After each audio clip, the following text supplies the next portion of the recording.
தெய்வத்தின் குரல் முதல் பாகம். தேவதா மூர்த்திகள், அவதார புருஷர்கள், சிவராத்திரி.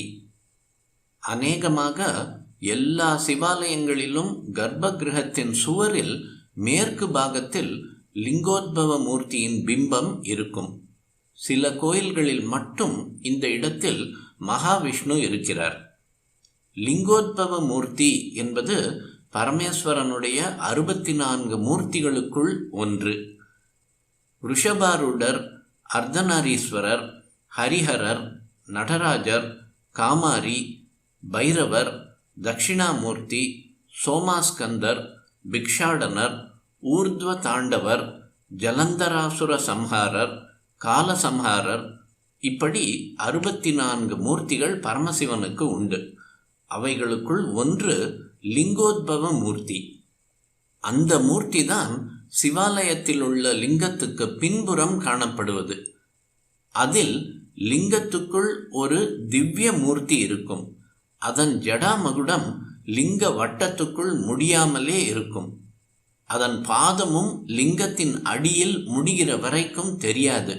இந்த மூர்த்திக்கு கீழே ஒரு வராக மூர்த்தி இருக்கும். மேலே ஹம்ச ரூபத்தில் ஒரு மூர்த்தி இருக்கும். இந்த லிங்கோத்பவர் யார்?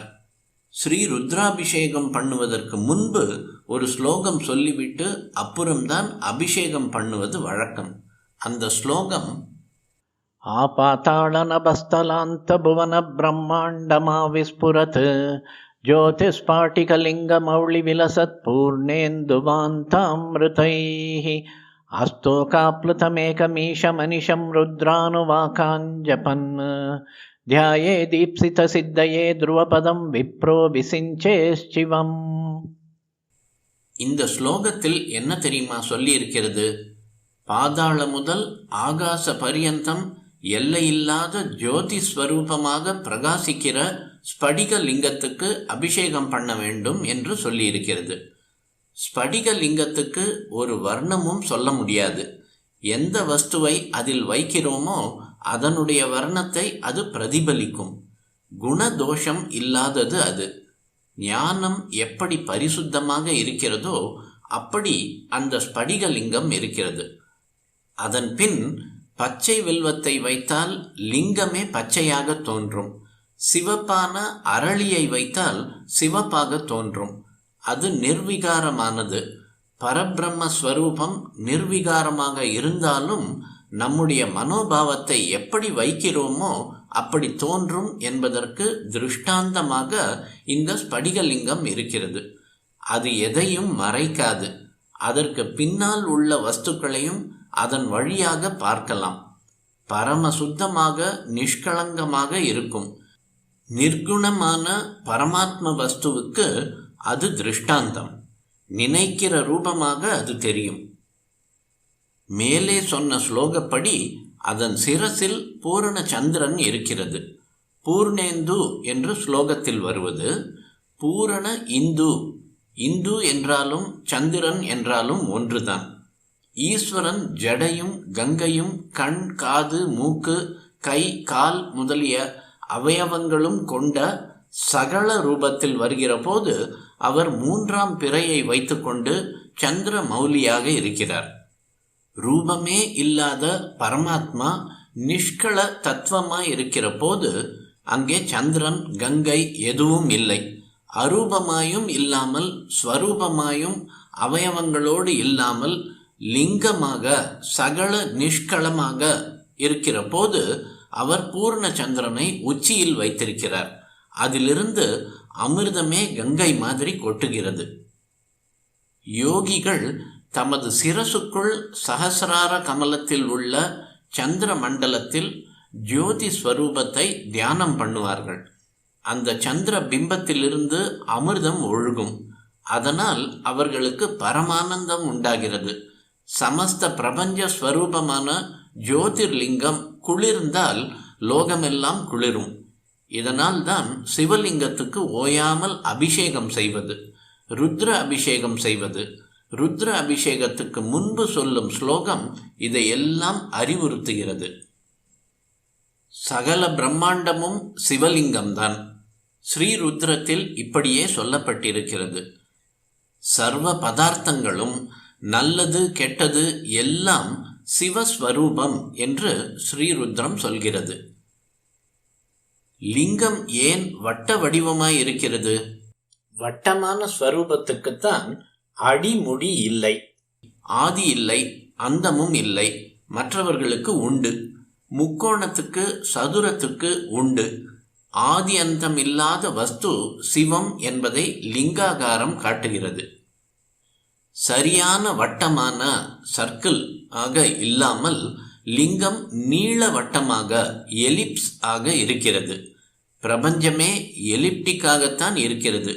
நம் சூரிய மண்டலத்தை சோலார் சிஸ்டம் எடுத்துக்கொண்டாலும் கிரகங்களின் அயனம் நீளவட்டமாகத்தான் இருக்கிறது என்று நவீன விஞ்ஞானத்தில் சொல்வதும், பிரம்மாண்டமும் ஆவிஸ்புரத் என்று சாஸ்திரம் சொல்வதும் லிங்க ரூபத்துக்கு ரொம்ப ஒற்றுமையாக இருக்கிறது. யாராவது பந்துவை நினைக்கிறோம், சந்தோஷமாய் இருக்கிறது. ஆனால் அவருடைய உருவத்தையும் பார்த்தால்தான் சந்தோஷம் பூரணமாகிறது.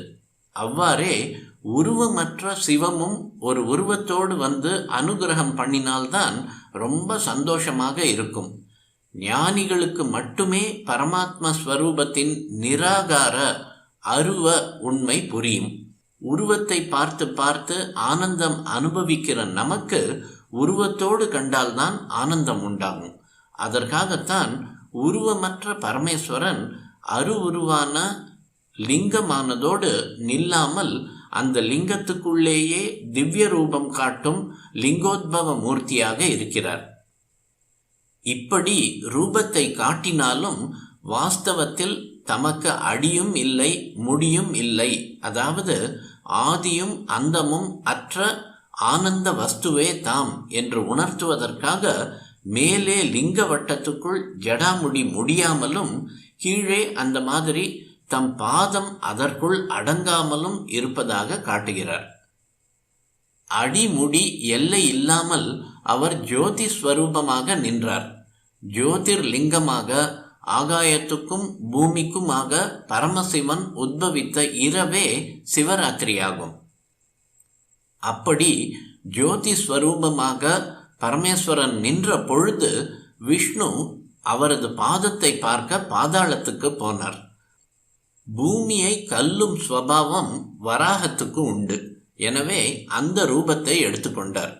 பிரம்மா ஹம்சஸ்வரூபமானார். பட்சிக்கு பறப்பது ஸ்வபாவம். பட்சியாக பறந்து ஜோதிர்லிங்கத்தின் முடி தேடி போனார். 2 பேருக்கும் தேடி போனவை அகப்படவில்லை. ஹம்சம் வந்தது, நான் கண்டுவிட்டேன் என பொய் சொல்லியது. அதனால்தான் பிரம்மாவுக்கு பிரத்யேகமாக பூஜை இல்லாமற் போய்விட்டது. பரிவாரமாக மட்டும் வைத்து பூஜை செய்வதுண்டு. புராண ஐதிஹியத்தில் இப்படி இருக்கிறது. பிரம்மா ஹம்ச ரூபமாக போய் பார்த்தும் சிவபெருமானின் சிரஸ் அகப்படவில்லை என்றும், விஷ்ணு வராக ரூபமாக போயும் பாதம் அகப்படவில்லை என்றும் சொல்வதன் தாத்பரியம் என்னவென்றால், பரமாத்மர் ஆதி அந்த ஹீனமான வஸ்து என்பதுதான். சிருஷ்டி பரிபாலனம் எல்லாவற்றையும் கடந்த வஸ்து அது என்பதுதான். இப்படி அடிமுடி தேடி பிரம்மாவும் விஷ்ணுவும் பெற முடியாதவரையே என் சாமர்த்தியத்தால் அறிய முடியும் என்கிற அகங்காரம் இல்லாமல் அன்போடு பக்தி செய்து உருகினால் வெகு சுலபத்தில் அவர் நமக்கு அகப்பட்டு விடுவார். அன்பினாலே மிக மிக விரைவில் திருப்தி பெற்று அனுகிரகிப்பவர் சிவபெருமான் என்பதாலேயே அவருக்கு ஆஷுதோஷி என்று ஒரு பெயர் இருக்கிறது. ஆஷுதோஷ் முகர்ஜி என்று ஒரு சீர்திருத்த முக்கியஸ்தரை சொல்வார்கள். ஆஷுதோஷி தான் ஆஷுதோஷ் என்றாயிற்று. ஆசு கவி என்றால் கேட்டவுடனேயே கவி பாடுபவர் அல்லவா? இப்படியே ஸ்மரித்த மாத்திரத்தில் சந்தோஷித்து அனுகிரகம் பண்ணுகிற வள்ளல் தான் ஆஷுதோஷி. சகல பிரபஞ்சமும் அடங்கி இருக்கிற லிங்க ரூபமானது ஆவிர்பவித்த சிவராத்திரி மகா சதுர்தசி இரவில் அவரை அப்படியே ஸ்மரித்து ஸ்மரித்து அவருக்குள் நாம் அடங்கி இருக்க வேண்டும். அதைவிட ஆனந்தம் வேறில்லை.